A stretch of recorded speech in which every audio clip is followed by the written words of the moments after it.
Hey there, and welcome back to Based on True. If you enjoy emotional real-life stories, don't forget to like this video and subscribe.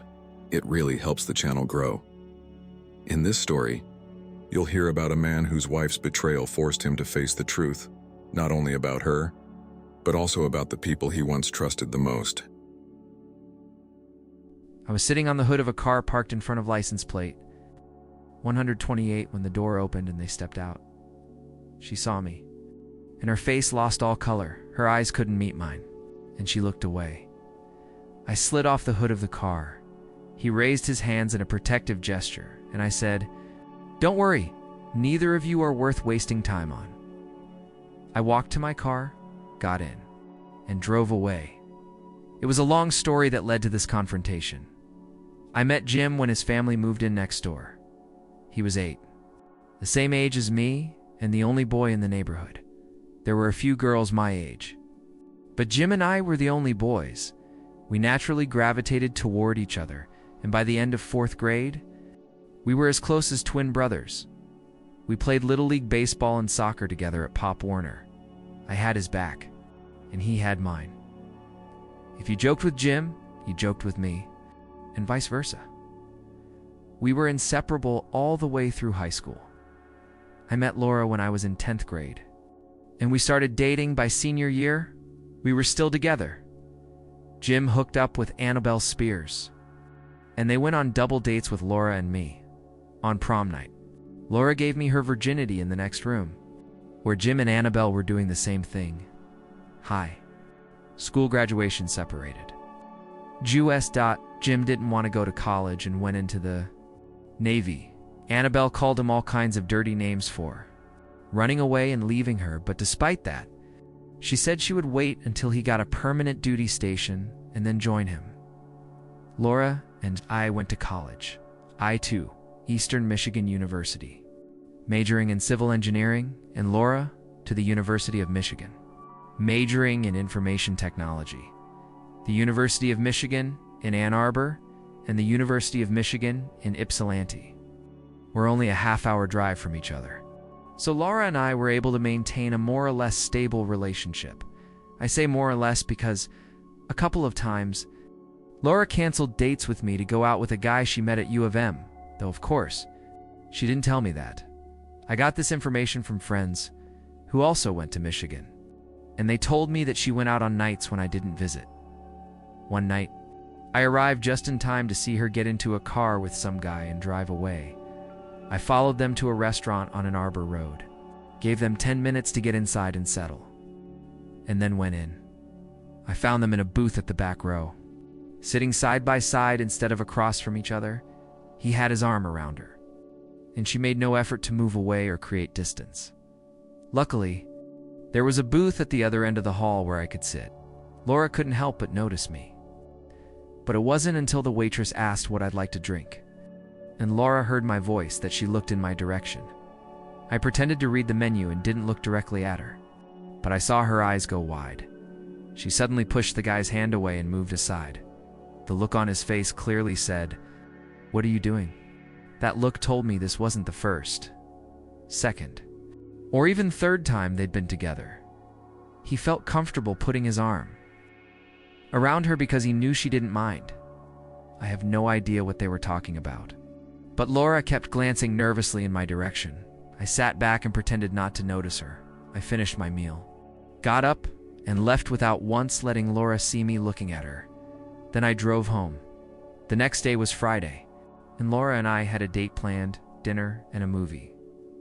That Friday night, I skipped our date. I didn't call or cancel. I just didn't go. I turned off my phone and settled in with a good book.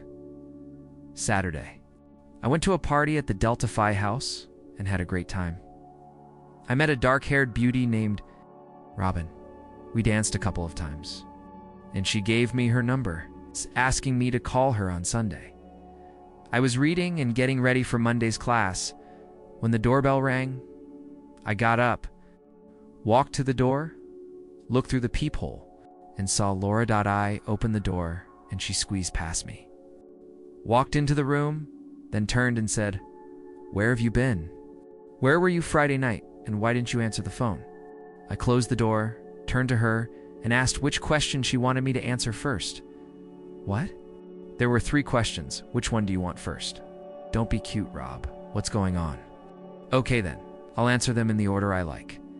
First, where I've been, mostly here. Although Saturday night I went to a frat party next. Why I didn't answer the phone, that's easy. I didn't answer because it didn't ring, of course. That's my fault, since I'm the one who unplugged it. Next, where was I Friday night? I was here. I ordered pizza and spent the evening reading a good book. Why didn't you call me and let me know you weren't coming? I figured you already had something going on with your boyfriend." "My boyfriend? What are you talking about, Rob?" "You're my boyfriend. Then who were you sitting hip to hip with at the restaurant Thursday night?" "He's just an acquaintance, and we're not in love. Sitting next to you, leaning against him while he had his arm around you isn't exactly platonic. It doesn't mean anything. Rob, we're just friends. If you don't think you're doing something wrong..." "Laura, why didn't you get up and say hello? Maybe ask me to join you. Introduce me to your friend. Sit with me for a few minutes before going back on your date. Maybe you didn't because you didn't want him to know who I was. Why didn't you come over if it bothered you so much? Because I wanted to see how you'd behave, see how I act. Why would you want that? Because too many people told me you've been dating when I'm not around. They said you've been seeing guys on nights you blew me off, so yeah. I wanted to see for myself. You don't own me. Rob, nowhere does it say we're in an exclusive relationship. I thought we were. Laura, I seem to remember giving you my school ring and letter sweater as a sign we weren't breaking up. A sweater and a ring? Come on, Rob, that's so high school maybe. But it happened in high school, and I don't remember you ever giving them back, since you don't feel bound by it. I guess I won't either. I met a nice girl at that party, and she gave me her phone number, so I guess I can call her now." Laura gave me a nasty look and hissed, "Fine, go ahead, I don't care," and walked away as she left. I thought about how she didn't make excuses or promise not to do it. Again, she didn't try to convince me I was her one and only in her mind. She wasn't a schoolgirl anymore. She was a grown woman now, and things had to be different. It wasn't easy since we'd been together for so long, but it was better to learn the truth now than later. Monday, Tuesday, and Wednesday I had a bunch of homework. So it wasn't until Thursday that I was able to call Robin. We talked for a bit and made a date for Friday night. I picked her up, we had dinner, and instead of a movie, she decided she wanted to go to a party she knew about. The party was at an apartment in Belleville. We got there a little after 8. And wouldn't you know it, the first people I saw when we walked through the door were Laura and the guy she'd gone out with Thursday night. "Oh," I said. "What's the matter?" Robin asked. "Dumb," I said, pointing at Laura and the guy. "Do you know them?" "I know her. Do you know Miss Piggy?" "Miss Piggy?" "That's her nickname." "Why does she have that nickname?" "Because she's a real pig. That's why someone labeled her Miss Piggy." "Are you sure about that?" "What else would you call a girl who has a steady boyfriend? She says she's going to marry but spends time with other guys when he's not around." "Are you sure that's true? The part about her reputation?" "No, to be honest, I don't know personally, but I've heard it from a few guys who said they'd had flirtations. With her, you didn't say how. You know her. I'm the guy she was going to marry until I caught. Her last Thursday with the guy she's standing with now? Oh boy. Are there going to be fireworks?" "No, she and I broke up on Sunday. Now we're officially done. What are the chances?" "I'd have heard from you if Thursday hadn't happened. Almost none. But Thursday did happen, and we came here to have a good time. So let's get on with it." She took my hand and led me across the room to introduce me to our host, Laura, who had been standing off to the side when we entered. Saw me and froze with a shocked expression on her face.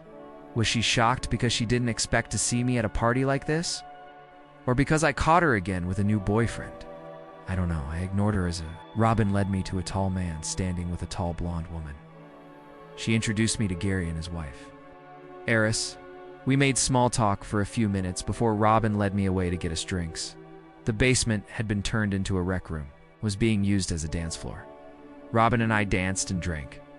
She introduced me to a few people, and I had a great time. Every time I noticed Laura, She looked at me with an expression I couldn't read. Around 11. Robin said it was time to leave because she had pressing business on Saturday. We said goodbye to our hosts and headed out. As I was driving Robin home, she said, "Your ex spent a lot of time tonight looking in your direction. Probably surprised to see me there, no? I got the impression she was uncomfortable seeing you with another. Girl. Tough, she's single quotes the one who made me end our relationship, maybe. But I don't think she's happy about it. Maybe not. But she'll have to get used to it. Does that mean I'll see you more often? Or that you'll start dating all the girls? I prefer to date one girl at a time. I enjoyed your company tonight. And I'm going to ask you out again, as long as you don't turn me down. You'll be my only girl. What if I'm not ready to hang out with just one guy all the time? Then you'll say no when I ask, and I'll go find another girl to date. When she says no, I'll call you and see how things are going. If she says no again, I'll find a third girl and repeat this process until I find one who never says no. Well, I like your attitude and I see the possibilities, so maybe we'll give it a try. How about tomorrow night? Sounds good? I walked her to the door, said goodnight, and as I turned to leave, she asked me to wait a minute. I turned back to her, and she said, "I never kiss on the first date. But I guess there has to be a first time for everything," and she kissed me. "I'll see you tomorrow," she said as she went inside. When I got home, Dad was still awake. He told me that Laura had called and that she was upset. I told him it was too late and that I'd deal with it in the morning, out of habit. I slept late Saturday morning, and when I got up and headed to the kitchen for my first cup of coffee, Mom told me I should call Laura. She's already called twice this morning. Not until I've had my first cup of coffee. Things aren't going well between you two, are they? It's not just the two of us anymore. Does she know about this? She should. She's the one who made the decision at that moment. The phone rang. My mom answered it and said, "It's for you. It's Laura." I picked up the phone. "Why didn't you call?" she asked. "It was too late when I got home last night. I just got out of bed this morning. That's not what I meant, I mean. Why didn't you call me last night to pick me up for our usual Friday night date? We talked it over last Sunday, Laura. You told me we weren't in an exclusive relationship and had decided to date others. I told you that since you were dating others, I would too. And you stormed out of the house. That's not what I meant. Rob, you should have known that. Don't give me that crap. Laura, you were already dating that clown I saw you with last Thursday. I wasn't with him, Rob. I went to that party by myself, and he just happened to be there."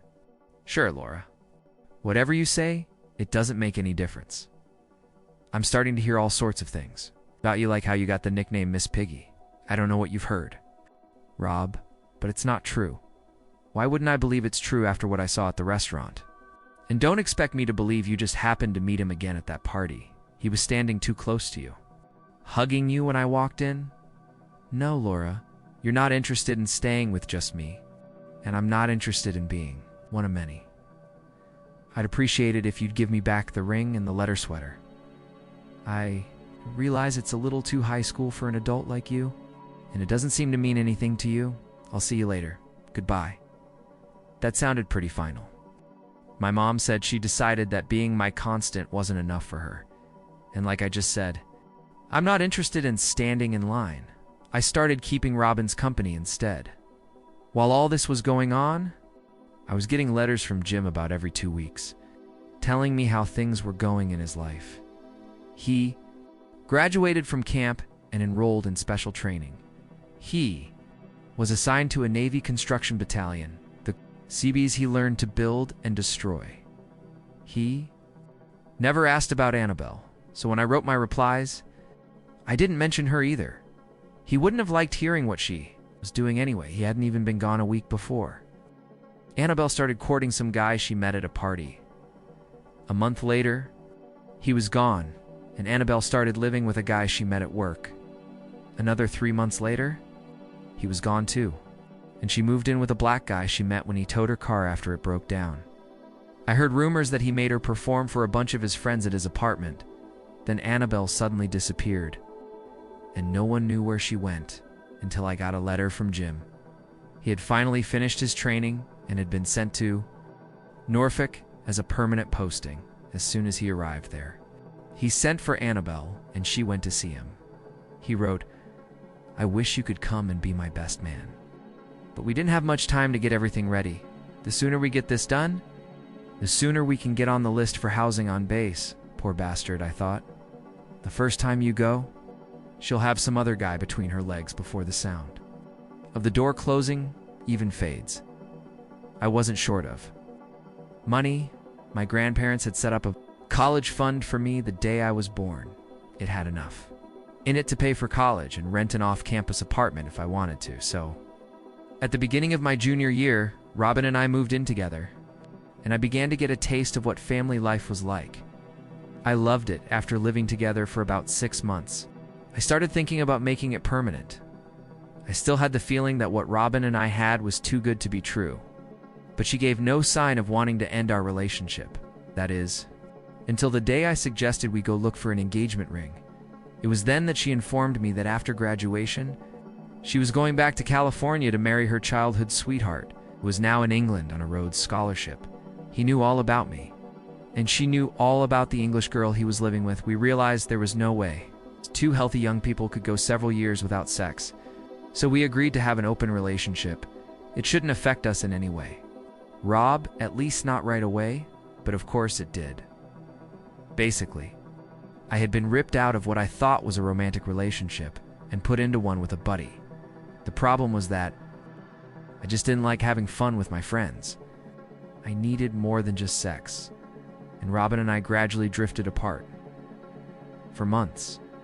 Almost to the day after Robin ended my romantic aspirations, she said to me, "You don't want to be here, do you?" I told her I didn't feel comfortable and explained why. "I'm sorry, love.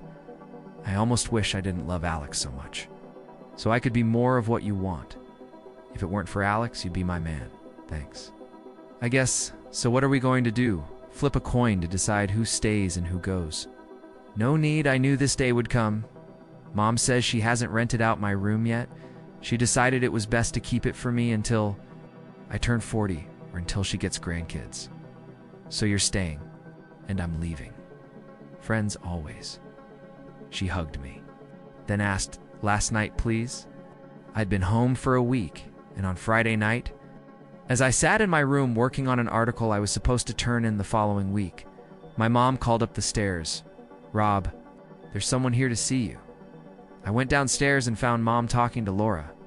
Mom looked at me and said, "I'll leave you two alone," and went into the kitchen. "Hi, Rob." "Hi, Laura, how are you doing?" So, but I'm hoping things will get better, oh? Robin called me and told me you were back on the market. She suggested that if I hurry, I could be first in line. Why would you want to be first in line? Why would you want to be in line at all? There wouldn't be any line if I hadn't been stupid, in fact. Robin would never have existed. I don't want to be in line, Rob. I just want to go back to where I belong, where you belong. She raised her left hand and said, "I never gave you your ring back." She had my class ring on the ring finger of her left hand. "There's a party at Alice Johnson's house tonight. Do you want to take me with you?" At the party. She flaunted it at me. When I mentioned it, she said, "Just so everyone knows, I've claimed my rights, baby. I got you back, and I'm letting everyone know it." The big surprise came after the party. She was silent as I drove her home, just staring out the window on the passenger side. When I pulled up to her house, I asked if she wanted to go apartment hunting with me on Saturday. An apartment will be cheaper in the long run than permanent motels. Is that your way of asking if I want to move in with you? Such a thought has crossed my mind. What time? Around 9? Good, you have a date? Laura and I moved into a 2-bedroom apartment midway between Ann Arbor and Ypsilanti. We turned the second bedroom into an office, with Laura's computer desk and mine. About a month after we moved in, Jim came home on a 30-day leave, and he and Annabelle spent a lot of time with us. Jim and Annabelle seemed to get along great, so maybe I was wrong about her when Jim went back to duty. Annabelle showed up 3 weeks later. Jim had gone to Iraq, and Annabelle decided she wasn't going to wait for him. She wasn't home for 2 weeks before she moved in with the guy she'd lived with before. Seeing Jim in Norfolk 3 weeks later, she was seen with a black guy she used to date, and rumors started again about the orgies she was having at his apartment and the train rides she was throwing for his friends. I thought about talking to her, but Laura talked me out of it. She said it was none of our business, and as far as we knew, Jim and Annabelle had an open marriage. I've heard that in the service. It's not uncommon for both parties to agree it's okay to play during a long separation. That doesn't sound like something Jim would agree to. So what are you going to do, right? And tell him? He worships the ground she walks on. He won't thank you for it. He'll probably blame you for ruining his life. Leave it. Rob. Jim returned from Afghanistan just in time to be best man at my wedding to Laura. Then he and Annabelle went back to Norfolk, where he finished the last 9 months of his service when he was discharged. They returned home, and he found work as a heavy equipment operator for a construction company. The next 2 years flew by. Jim and Annabelle became frequent visitors at our home. We saw them at least every couple of weeks. Everything seemed fine between them, and there was no sign she was cheating on him. I figured Laura's theory held true. Then the company Jim worked for got a job laying pipeline in Alaska. Conditions on site were harsh. So Jim decided to leave Annabelle at home for the 4 months he'd be gone. Not a week later, Annabelle was seen in a motel room with Gary Mellows, the owner of the company Jim worked for. After that, Gary's car was seen parked in Jim's driveway almost every night. There were problems with the job in Alaska, and it was extended for another 2 months. Laura and Annabelle were seeing the same doctor. And one day Laura was in the office when Annabelle got the bad news. She was 7 weeks pregnant, and Jim had been gone a little over 3 months. 2 nurses who worked at the clinic knew both women. They asked Laura how she thought Jim would take the news. Patient confidentiality takes a backseat to gossip. And Laura thought for a minute before saying, "Jim will never know, if I'm right. Annabelle will have an abortion, and it'll all be over before he gets home." It didn't go that way. Someone Laura wouldn't discourage, let Jim know what was happening. Jim flew home, rented a car, and parked on the next street from his house until he saw Mellows pull into the driveway. He waited 15 minutes to give them time to get down to business, then entered the house with a digital camera ready and filmed the lovers in action. 15 minutes later, an ambulance responded to a 911 call, and Mellows was taken to the hospital. The police arrived and were about to take Jim away until he showed them the photos. The camera was a Canon Rebel, set to continuous mode. The shot showed Mellows lunging at Jim, maybe trying to grab the camera, but from the sequence, it was obvious Jim was being attacked and acted in self-defense. The cops bought that and left. 20 minutes later, Annabelle came out on the porch with one suitcase and locked the door behind her. The divorce went smoothly, as did the lawsuit Jim filed against Mellows for alienation of affection. He also sued for harassment, claiming Mellows had only hired him to send him out of town and move in on his wife. Mellows could have settled out of court, but he decided to fight, and as a result, everyone found out what he'd done. The jury ruled in Jim's favor, and he was awarded $1.3 million after court costs and taxes.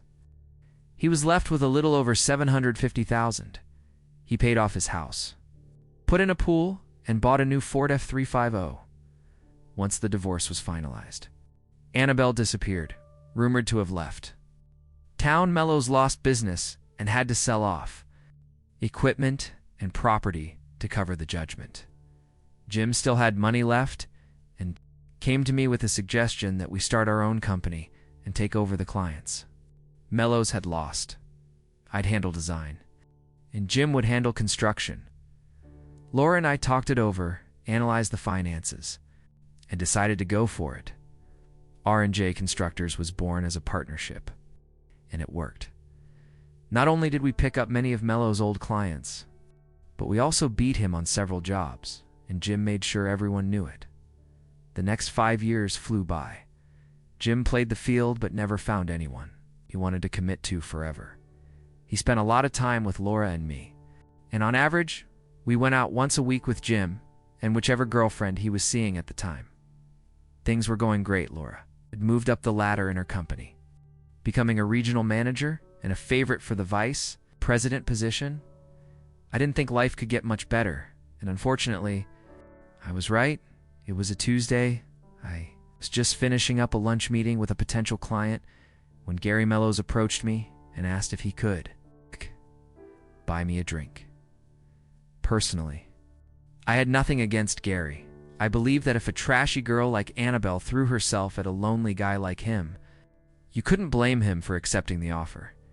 I never believed the story about him sending Jim out of town just to get to Annabelle. I always knew Annabelle was a slut. I figured she probably showed up at Gary's office to pick up Jim's paycheck and let him know she was lonely while her husband was away anyway. His problems had been with Jim, not with me, so I took him up on his offer to buy me a drink. As soon as he sat down, he asked, "How's it going?" "Not bad, but it could be better. Maybe you'll consider selling." "Selling? Why would I want to do that?" "To make your buddy Jim my partner? Are you smoking some kind of crap?" "Not really. I don't want to be the one to do it. But take a look at this." He opened his briefcase, pulled out a folder, and handed it to me. I opened it and was stunned. The first thing I saw was a picture of Laura and Jim holding hands as they walked into a motel room. There were several more pictures, the two of them entering or leaving that same room, and half a dozen others in different places, kissing and hugging. I looked up at Gary and he said, "Sorry, I was following him to get something on him. Just to get back at him when the private investigator brought me those pictures. I didn't know she was your wife. I knew from the rings and the photos that she was married, but not to him. So I hired another investigator to find out who she was, so I'd have leverage when I started my revenge." "Why?" "You were guilty. You did what he said." "No. I did. Yes, I had an affair with his wife. But I never sent him out of town to get to her." She walked into my office, closed the door behind her, and started UNDRE. She looked me straight in the eye and said, "You sent Jim out of town, so you're going to have to take care of me until he gets back. I'm single." So I had no reason to say no to Annabelle, as far as I'm concerned. This whole mess is Jim's fault. Everyone knows Annabelle's a slut and has been since high school. Jim should have known that. He should have known. But he didn't. No. "Rob, he screwed me with that lawsuit. Now I'm going to get back at him. I'm just sorry you're caught in the middle. Any idea how long this has been going on?" The private investigator says it's been at least a year, maybe more. How the hell could it have been going on that long and I didn't notice? If she never did anything to make you suspicious, how could you find out? So why do you want to buy me out? What do you gain by becoming Jim's partner? Think about it. As an equal partner, I'll have an equal say. He says we need to do A, I'll say no. We need to do B no matter what he wants. I'll be 180 degrees off. Plus, I'll know what prices we're charging. And I'll make sure my other company underbids every project. I'll bankrupt the business. And Jim will lose his ass. But you'll lose too. Not really. I've checked everything out. If the business fails, we'll sell off the assets, and I'll get most of my money back. I won't make much unless you count what I'll earn by underpricing Jim's bids, but I won't lose much either. What? If he decides to stomp your ass every morning just to start his day right, until you get tired and sell your half back to him. Last time he caught me on top of his wife, all I could think about was taking the camera away from him.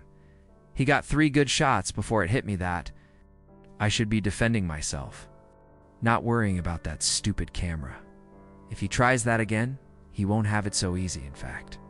I'm pretty sure I can handle him if it comes to that, so you're interested? Probably, but I want to do some digging on my own first. If you decide, do you have an amount in mind? I gave him a number, and he said it might be doable. Call me if you decide to go for it. I left the meeting with Mellows in disarray. How the hell could? Laura and Jim have been doing this behind my back for almost a year, and I hadn't had the slightest suspicion. I'd seen nothing to indicate that Laura was unhappy with me. No loss of affection, no coldness. Our life seemed perfect, at least I thought it was. What had gone wrong? I had no reason to doubt Gary's photos, but he did have his own agenda, and the pictures could have been doctored. Needed to be absolutely sure before taking action. So, I called a friend who worked at an insurance agency and asked who they used to investigate suspicious cases. Armed with that information, I made an appointment, and 13 days later, I had confirmation. On Wednesdays, when Jim supposedly traveled to job sites, he was actually meeting Laura at the Comfort Inn on Melrose. How she managed to get time off work for those meetings, I had no idea. All I had to do now was decide what to do. I actually knew what I wanted, but I needed to find a way to make it work. In 2 hours of working with a lawyer, I had a list of what I could and couldn't do, and another list of what I needed to do. We were in a no-fault state, so everything would have to be split equally. I was concerned about her not getting a dime from the sale of my half of the company. Eventually, I realized the only way to do that was to lie. Even then, she'd still get some of it. So I made a deal with Mellows on paper. I'd sell him my share. For a third of what he actually paid, that third went into a bank account in my name only. The other 2/3 went into an offshore account I'd set up. The deal was that he wouldn't show up at the office until the morning. I served Laura and Jim their papers, divorce for adultery, and a suit for alienation of affection. Even though we were in a no-fault state, I could still sue for adultery, and depending on the judge, that might mean a split, not 50-50, but better, to make the adultery charge stick. I needed proof. An analysis of Gary's investigators' reports and mine showed that every time they met, it was at the same motel, always on a Wednesday. My detective rented a room and set it up to record their activities. A healthy bribe to the porter guaranteed they'd be put in that specific room. Wednesday morning, I called Maria, our receptionist, and told her to let Jim know I wouldn't be in that morning because of a dentist appointment, and if I wasn't feeling well afterward, I might not come in that afternoon either. Got it? Boss, if I were you, I'd go home and rest. I've never had a tooth pulled that didn't hurt once the gas wore off. I left the house and came back in after Laura left for work.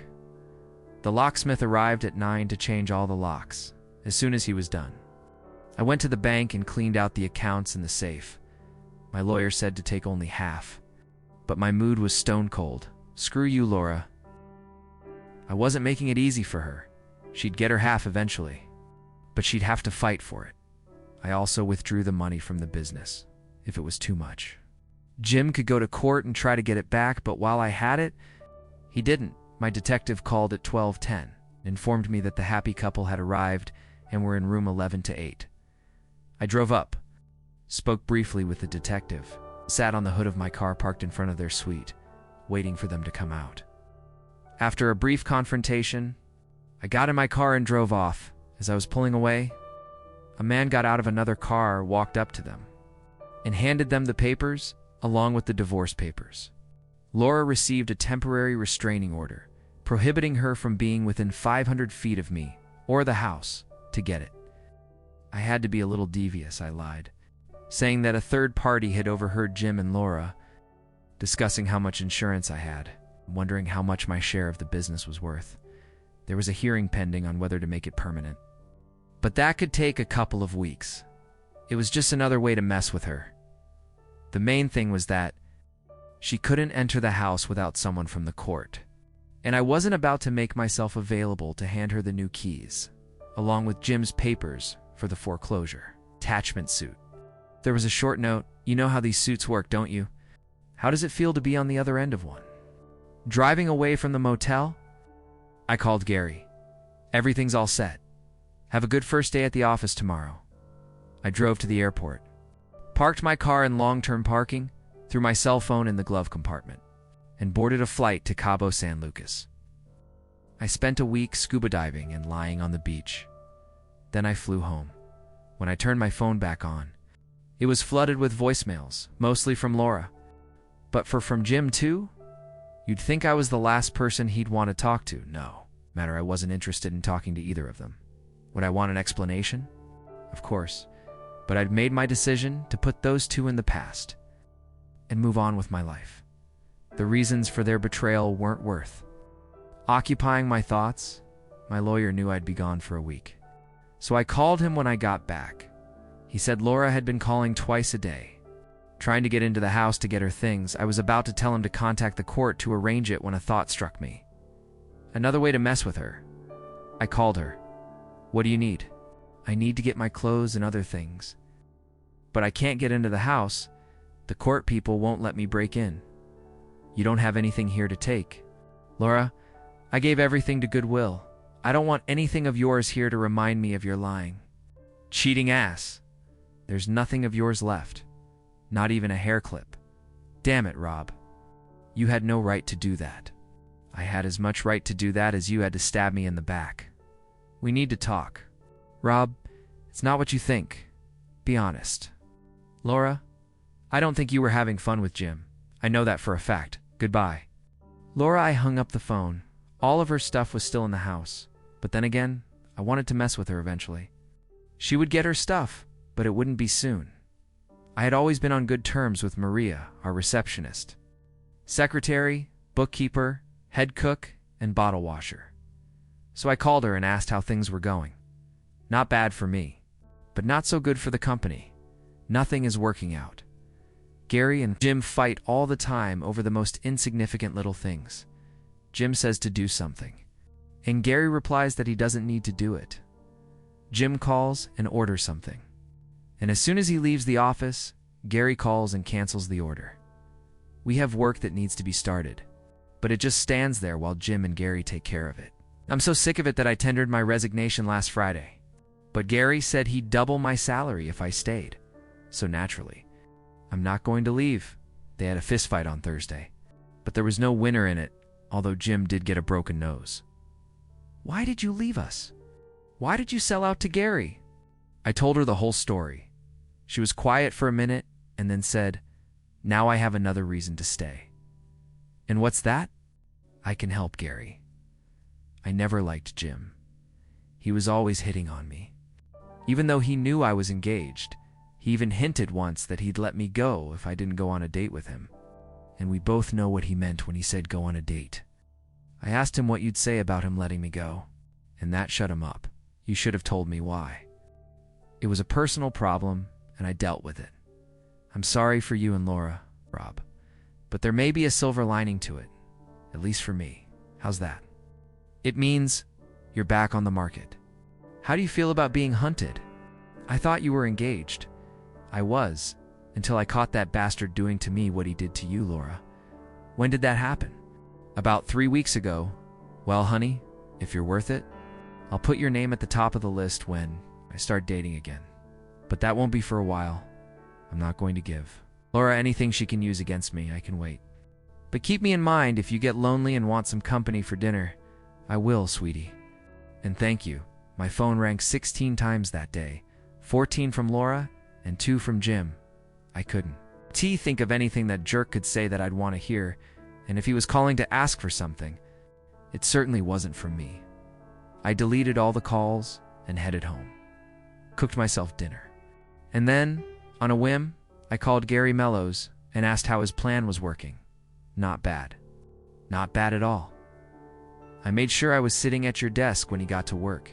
He saw me, frowned and asked what the hell I was doing in the office, and, sitting at your desk, I laughed and told him I was his new partner.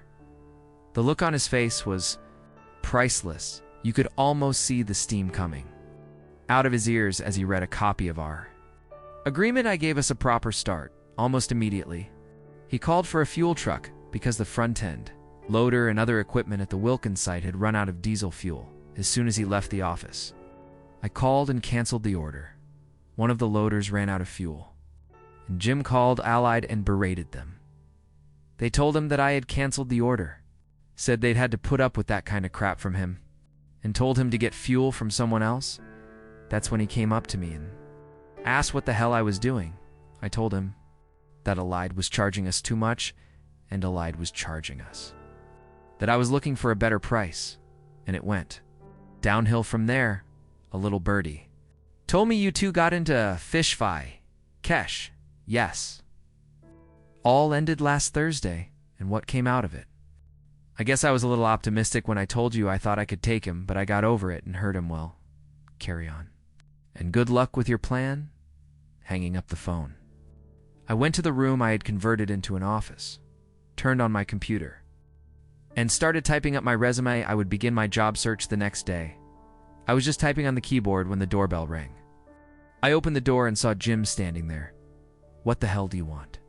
"We need to talk, Rob." "No, you don't. It's not my fault."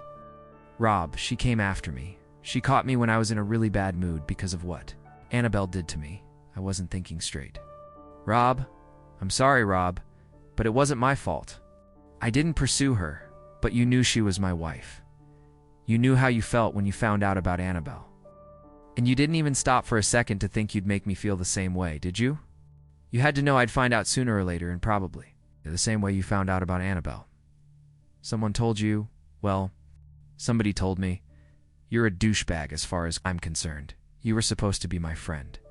And even if I believed Laura made a move on you, which I don't, you should have turned your back on her the same way I turned my back on Annabelle when she made a move on me. You knew you were better off.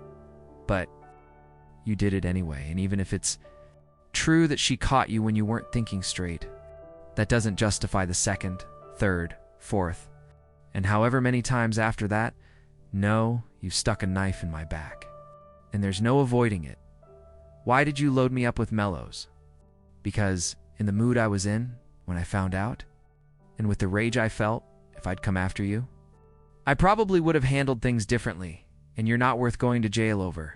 Besides, sticking mellows in will cause you grief that'll last far longer than the aftermath of any beating. But you know what? The rage I felt at the time is gone, and that's when I hit him. I grabbed him by his shirt, dragged him into the house, slammed the door behind me, and stomped the hell out of him. He was unconscious. When I dragged him out of the house and shoved him into the car, you wouldn't believe the smile I had when I got back inside. I might have the police coming to see me, but I wasn't worried about that. All I had to do was say he attacked me, and I defended myself, referred to as fight with Mellows, and say he's mad at me because I sold my half of the business to Mellows, and he's trying to make me pay for it. The next morning, I sent out 14 resumes and then called my attorney to see how things were going. He informed me there would be a hearing on the temporary restraining order this coming Monday, but he hadn't received any communication from Laura or her attorney. I contemplated calling Laura, but decided against it. The more time that passed before she hired an attorney, the more time would pass before I had to communicate anything to her over the course of the week. I received several responses to the resumes I'd sent out. I flew to Atlanta for an interview on Wednesday and ended up in Baltimore on Thursday. I liked both interviews. But I also heard back from a company in San Diego and thought I might like living in a place where it's almost always warm. So I called and scheduled an interview for the following Tuesday. On Monday, there was a hearing on the temporary restraining order, and to everyone's surprise, the judge found no reason to uphold it. I was ordered to allow Laura access to the house. Laura, of course, was at the hearing, and she had an attorney with her. She came over to me and started to say something. I stepped away from her, got my lawyer, and then came back. "You don't say anything to me unless my attorney is present? I just wanted to tell you I'm coming tonight." "No, you won't. I'm flying out for a job interview at 2:30 and won't be home until Wednesday. You can come by any time after 6. Her lawyer started to say something, but I interrupted him. "She will not, I repeat, will not be in this house unless I keep an eye on everything she does. There will be someone from the court there to observe. And you can also have someone from your office present." "No, that won't work. They won't have a clue about what she's allowing herself. All they'll do is make a list, and if it's something she shouldn't have taken, I'll have to fight to get it back. She was out of the house for 2 weeks. She survived that. Another 48 hours won't destroy her." Her lawyer shook his head and said, "Then I guess we'll have to see what the judge has to say." He turned to go back to the clerk, but Laura stopped him. "Just drop it," she said. "I can wait another 48 hours. I looked at her and said, "Wednesday at 6. Then I turned and leave. Hold on a second, Rob. Can we talk then? No, I said and walked out of the building. I thought the interview in San Diego had gone well and headed home. Hoping to hear from them, Laura arrived at 6 with someone from her attorney's office. The woman from the courthouse arrived at 26, and we spent those 20 minutes drinking coffee and talking. She told me that her job was to observe for the court and take an inventory of the items seized. She would also make a list of the items in dispute. But I told her that wasn't necessary.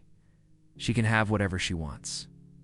If you feel that way, why did you take such a hard stance against her? She stabbed me in the back, and she did it to someone who had been my best friend for over 25 years. I couldn't beat her up and destroy her, at least not if I wanted to avoid jail, but I had to do something to get back at her and make her suffer. It wasn't much, but at least it was something. Just then the doorbell rang. I let Laura and the man who was with her from the lawyer's office in and went outside to cut the grass. When I finished and came back into the house, everyone was gone except Laura, and she was sitting at the kitchen table, sipping tea. She looked up at me when I walked in. You lied to me. You didn't give any of my stuff to Goodwill, maybe not, but I sure as hell liked the way you resented me when you said I had no right to do that. I didn't expect this to turn out to be all hers, and it's going to take me longer to figure it out than I expected. I pulled my keyring out of my pocket, removed my house key from it, and held it out to her across the table. Don't bother moving. You can pick up the house on Friday. I'll have all my stuff out of here by then. Why? I'm interviewing, and I'm going out of state as soon as I get a job. I mean, why did you do what you did? If you were just going to give me the house and leave, why the restraining order and the lies about giving away my stuff? That's a stupid question, after what you did to me.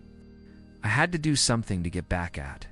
You'd just be thankful that I decided to do it peacefully instead of violently. Just because I went down on you doesn't even come close to making us even.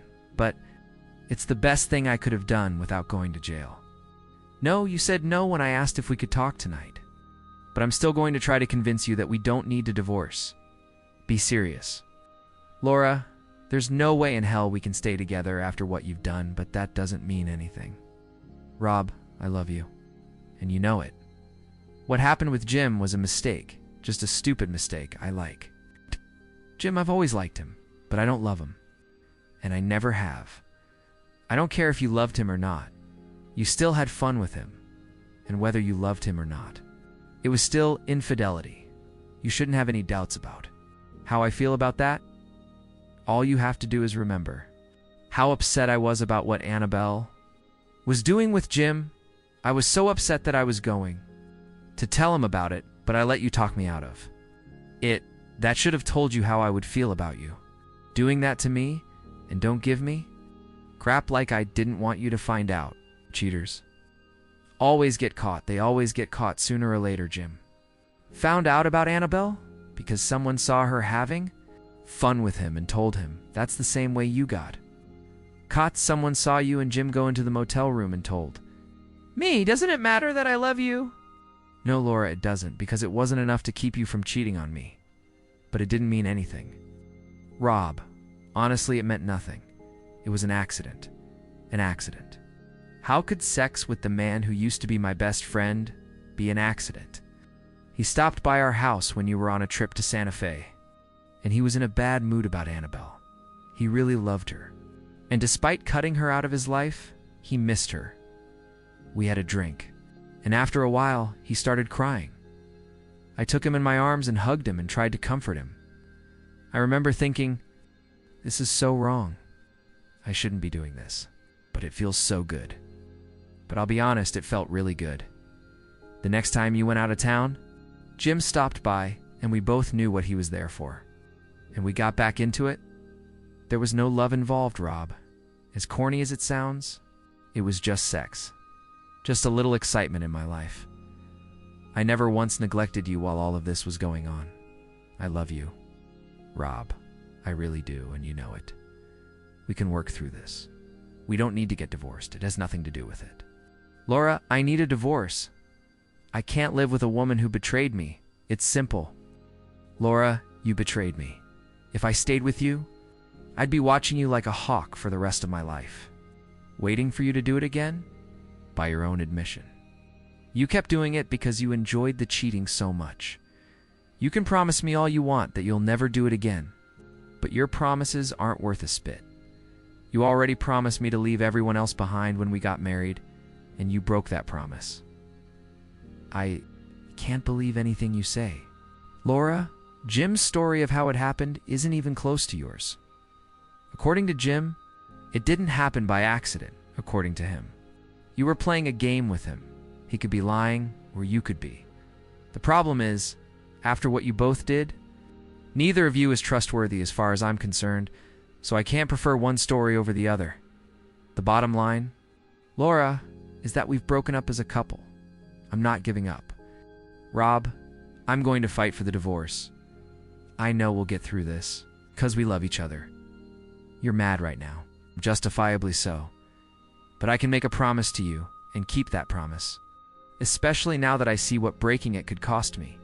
My lawyer says he can get the court to order counseling, and I know that can help. I love you, Rob, and I'm not letting you go.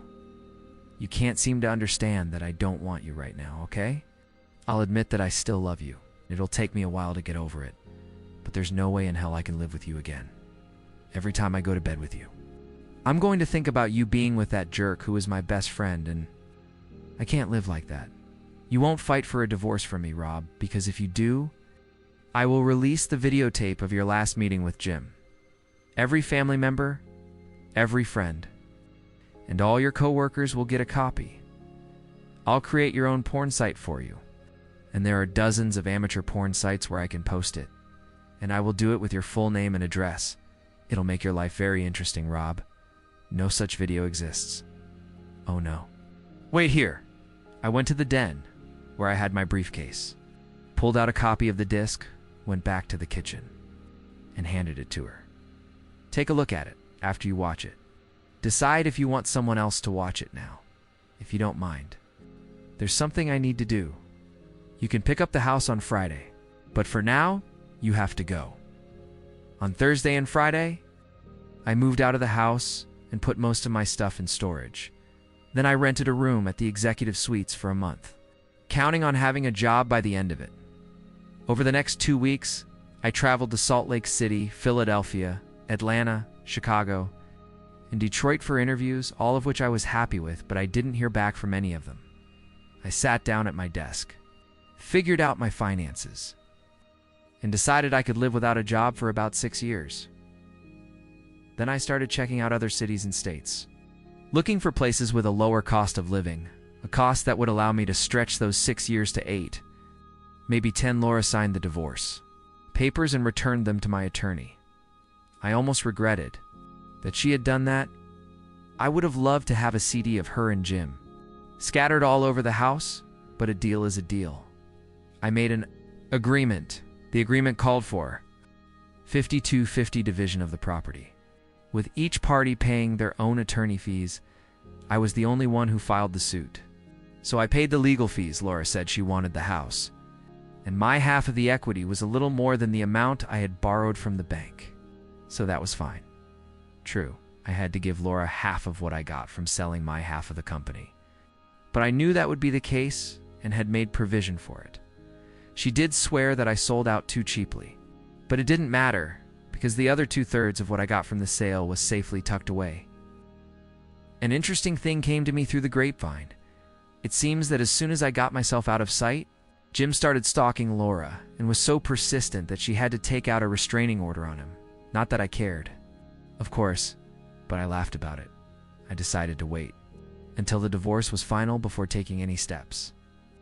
Finally started getting calls from some of the companies I was interviewing with. A company in San Diego called and asked me to come back and talk to them.